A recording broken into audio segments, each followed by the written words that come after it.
Welcome to The Teacher's Story. I'm Jackie Scully. This is a podcast to elevate teacher voice. In this program, you will hear teachers sharing their journey into this profession and their ideas for education. I'm kicking it off Teacher Appreciation Week, which starts May 2nd. This is about honest, vulnerable, inspiring storytelling. It's a time and a space for teachers to share their ideas for the future of education. Teachers are beautiful beings who give their heart and soul to their community. They're innovators, they're inspirational, not only to children, but to the people around them. And they deserve to share their voice. So welcome to The Teacher's Story. Enjoy.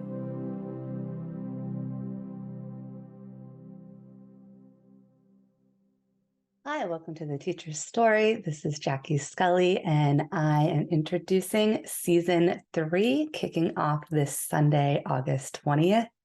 And I just have some intro message to share before we will start with our episode to kick off Season 3, which is with Cindi Cohn and Christine Jones, also good friends of mine in Cindy's More Joy community. So it is a lovely episode filled with lots of joy. Great way to kick off the school year coming up, and for some that have already started. First, I want to say welcome. I know this has been a long break. This has been a summer filled with so many adventures and new projects. So I mentioned at the end of Season 2, I was going to take a summer break from June 25th to August 20th for making some space and room for the adventures and the project that I've been working on is in my book, which I'll talk about in a little bit. So it has been quite an adventurous summer. I was on a spiritual retreat in June, right at the end of last season in California. And then I took I was a chaperone on a big student trip to Europe, to Switzerland and Germany, where there was a focus on sustainability, and it ended with a conference in Berlin. And that's where we are seeing our students really flourish and grow and working in these groups on these wonderful sustainability projects with the goal to bring it back to our school this fall and work on their own project for our school and local communities. So I'm very excited about that. And then I took my trip with my husband to Colorado. This is my Colorado Bear shirt. I was looking high and low for something to do with mountains or Colorado and a bear on a shirt, and I found this one, so I was very excited.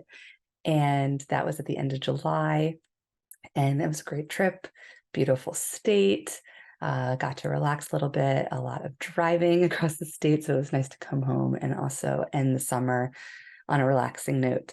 But with that, I've been working on my book, and thanks to both Cindi Cohn and her reference to a book coach, Brian Monahan. I've been working with Brian this summer to keep me on track to write this book, which I started at the end of June. And I am just about to finish it. I'm currently working with a friend of mine who's going to be helping to edit the book, and also planning on working with someone for the book cover, and hoping to have that maybe published, have a launch by October. We'll see. Fingers crossed. That is my goal. It's something that's very important to me. I never thought that I would write a book, and I am, at this place now at the end that it's pretty remarkable that this happened. I know there's a lot more that needs to happen before this launch. So the book is called The Guided Teacher, and I have a tagline in mind, but I'm just going to keep that to myself for right now because I'm kind of working on the language of that. But The Guided Teacher is the name of the book, and it is it's part of my journey as a person, a personal journey, and also looking at myself as a student and then teacher through various educational systems and looking at the whole educational system. And I end the book with my story today, where I'm at today, my spiritual growth, the ideas that I have about education reform and really transforming the whole education system. And a lot of this has to do with the people I've met on this podcast, and a really big kind of, I caught moral of a story. It keeps coming up in my life, but a moral of this story is not just sharing teacher stories or people in education, but it's these connections and how we can grow in community and continue to give back to society. So I've been learning and growing as much as like my guests coming on and sharing their stories. And that's really kind of transformed the way I view school and education today. Really kind of this emotional, powerful piece is I have a chapter on Hawaii called The Power of Aloha. And as that is like my early teaching and really transformative in my life. And I was writing this chapter, finishing it up on Wednesday, August 9th.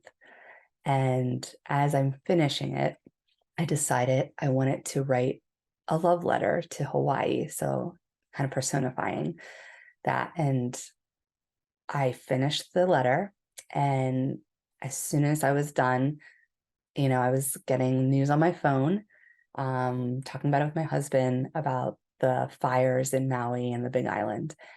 And I couldn't believe it. Like I couldn't believe I just was thinking about my time there and thinking about how much I love this place and wrote this love letter to Hawaii. And I'm going to read it actually as a preview of my book, to kind of also highlight what the story is about. But this moment of sitting in this energy of, I just was kind of meditating and almost praying for Hawaii before I knew what was going on, and then found out what was going on and immediately was overwhelmed with emotion because of the devastation, particularly the town of Lahaina. When I lived and taught in Hawaii, I was on the island of Oahu, but went to Maui many times with my family and with friends. I have a good friend who lives in Hawaii, on Maui, and luckily he's okay, his son's okay. But the devastation is terrible. So I want to say this, and then I'm going to read the letter, and then I just want to let you know I will be plugging some links in the show notes for this first episode. That will also include links where you, if you want to donate resources, money to Hawaii. And there will be various ones that are all like credible organizations. But I have this feeling, of course, there's grieving and there's just unbelievable feeling of why did this happen? And the mourning needs to happen, the grieving needs to happen. I was talking to my friend that lives there, and I know I've seen this a lot on especially Instagram with people saying how much the land needs to be protected. And I truly have faith that Maui and the Big Island, and particularly this town of Lahaina, will be rebuilt, and hopeful for restoration, not just of businesses and making a tourist destination, but restoration of a history, a culture, a people, and respecting that. And I would love to see more of that local decision making and like local businesses and protecting environment and the land, using this as a place to really show the world if something devastating happens to the land and to the people, we now have the ability to do something new and do it right. So I'm going to continue to pray for Hawaii and pray for the people there for strength, for rebuilding, that local citizens, people who are from Native Hawaiian descent, have more of a stronger voice there, and they are listened to. And so that is my prayer. And so this letter is in my book in the chapter called Power of Aloha. It's short, but I just want to read it as just kind of this time to, again, pray for Hawaii and have this moment of real reflection, and to highlight that this is a part also of my story of how much I love this place and feel very connected to it in my time that I taught there.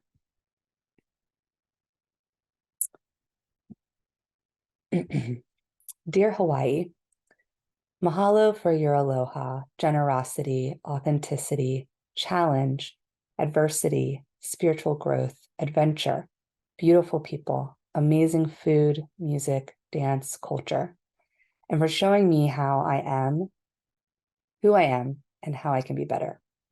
Your waves are rough and knocked me down quite a few times. I learned from each wave. I may not be able to surf in the ocean, but you have taught me how to surf in life. You've been taken advantage of by many people, and you deserve peace. You are full of abundance and should be protected. You are one of the most beautiful places on earth. I will share your spirit with everyone I meet. I hope others are kind to you. I hope one day you can be fully protected. You are a special land and a home to Native Hawaiians who are filled with your mana. Even if I never come to your shores again, I will always keep you in my spirit. Keep sharing your aloha, and we will send it out like ripples throughout the world. Mahalo nui loa, your sister, Jackie. And that's where I ended the chapter. And then that news came through. So it was very, very hard and very emotional. So I'm praying for Hawaii, praying for the people who live there. Let's continue to send out our love energy to Hawaii and all places around the world that are going through devastation. And we can send our energy. We can also send whatever we can donate, money, resources. And I believe in community, we can rebuild, we can restore, and we can protect, and we can really honor the land and the people. So that is part of what I've been working on this summer. And I'm really excited to kick off this season 3. And this is going to be really special because each season kind of has a new kind of theme. And this one isn't necessarily just like the ripple effect, I feel like, is in everything. That was kind of my theme of season 2. But this is really thinking outside the box and innovation and so many different voices in this season from so many different angles of education. It's definitely not going to be like the just traditional kind of classroom teacher, but people who either are out of the education system now or they're entrepreneurs and they really care about the education system and they want to do something different. There's a lot of inspirational stories. There's a lot of interviews where it's going to be more round table, where I have 2 people on. Like this one, this first episode today will be Cindi Cohn and Christine Jones in the More Joy community. So this one's all about joy. How do we bring joy to the classroom? How do we bring joy to our teachers? And I thought this would be a great way to kick off season 3. So I think this kind of vibe and theme of the season 3 is really positive, uplifting, forward thinking. And we're going to just keep pushing forward because that's what we do, right? So I hope you enjoy it. Thank you for being a listener and a supporter. And I also want to say that this has been such a beautiful ride making this podcast, and every single guest and every single person listening has been part of my whole growth experience. And I've made lots of friends. So this has become much more than just a podcast, but it's become a community. And yeah, I'm excited to keep going. So enjoy. And here is to the episode of More Joy with Cindi and Christine. Thank you. Bye. Enjoy.